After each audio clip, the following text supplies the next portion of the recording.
What's up, everybody, and welcome back to the channel. This is Exploring the Outdoors, and I'm Tim. Bandit's over here trying to stay cool. It is extremely hot right now in Texas, and one of the things that I've decided I wanted to do was, because I travel for ZeroBreeze a lot and I like to go camping a lot with my rooftop tent, places where I can't take my travel trailer.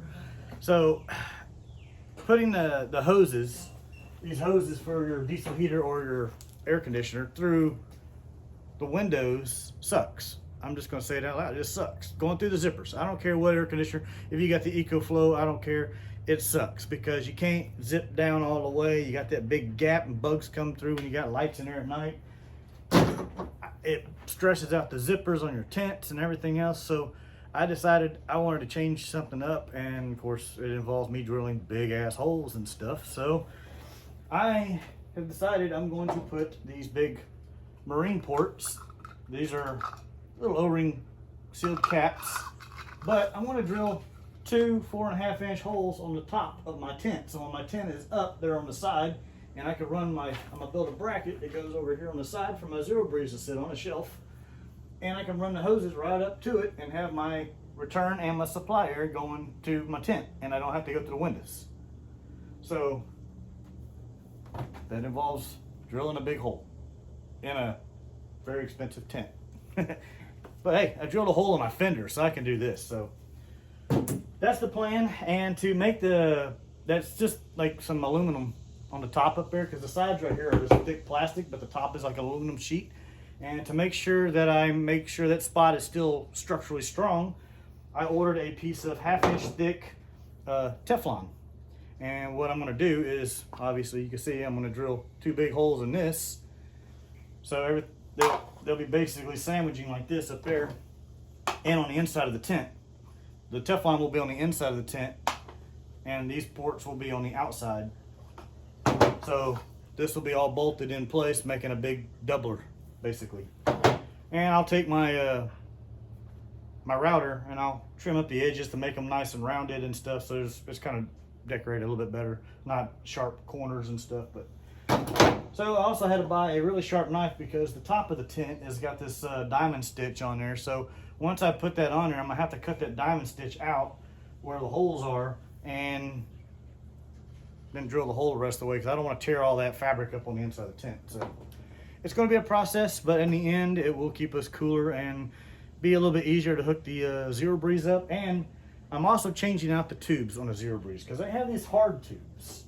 You get these hard plastic white ones that expand out and stuff, like an accordion. I don't like these because they take up too much space and they're kind of stiff and rigid to try and turn. So if you have a ZeroBreeze or you're buying one, you can go on Amazon and order a 4-inch black dryer duct, and this stuff hooks onto it just fine. It's a lot more easy to maneuver, and I got just enough to come off of the ZeroBreeze from here to come around and go up to that point. So, and I have both hoses, so I have the little adapter on the front of mine so I can do recirculating air, so it conditions the air and takes the humidity out of the tent, which is the biggest plus for Texas, because right now I guarantee it's probably close to 90% humidity and it's probably 100 and something degrees right now. So anyway, we're gonna take our time and get this going. I have to turn my fan off when I'm doing this part because my fan's too loud and y'all won't hear me.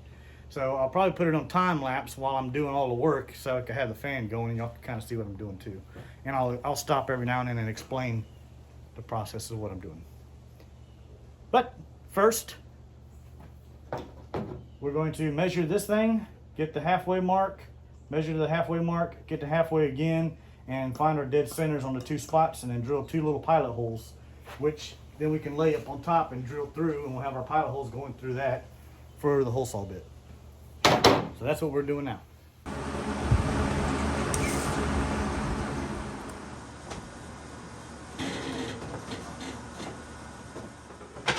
So this is how I'm going to mount it. Come back a little bit like this, and it's going to drill a hole there and a hole there, and then we'll drill out the 4.5 inch holes there. And then this piece right here, we'll mark all the screw holes and line those up and drill those, and then we'll put this piece on the inside and the two ports out here. So that's how it's going to be set up. And then when the tent is open, you hook hose there and hose there.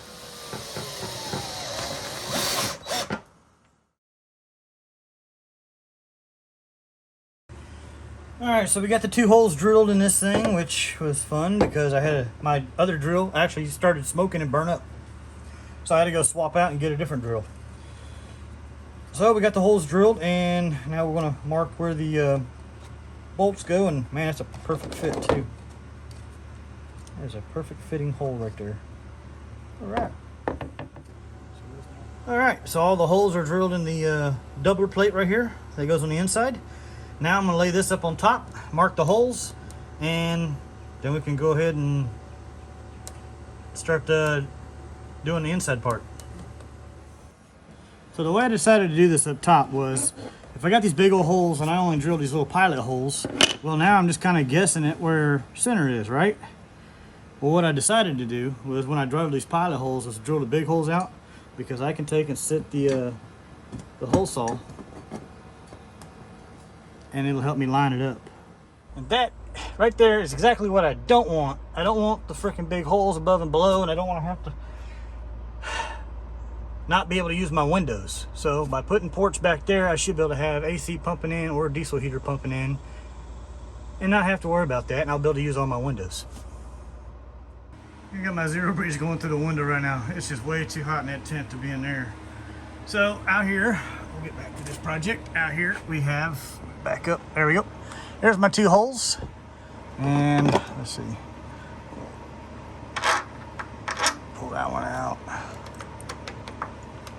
Pull that one out. There we go. Set those down there. All right. Now I'll clean all this up here before I finally install everything. But so when it's all said and done, it'll be like this on the top of the tent. And these little caps right here, like I said, have an O-ring on them, so they should be watertight. I got some black silicone I'm gonna put underneath and inside the screw holes when I put the screws in, so it should water seal up all that, and it won't look bad. Well, once again, I forgot to turn on my camera while I was doing something, so I ended up using my router table, and I put a nice little shape on this thing. I kind of milled it a little bit, so it'll look a little bit better.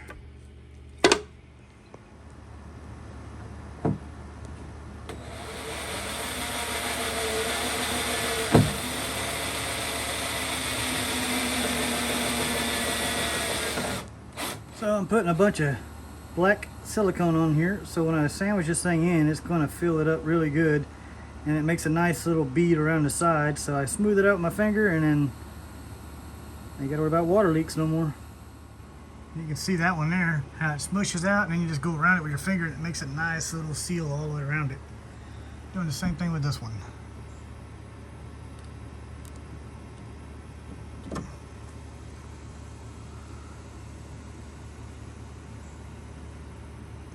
You see how it squishes out? That's what we want.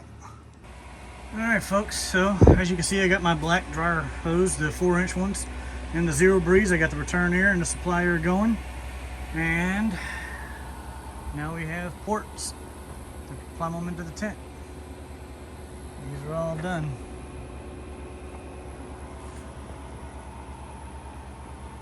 I'll show you the inside real quick. I can feel it cooling off inside the tent already.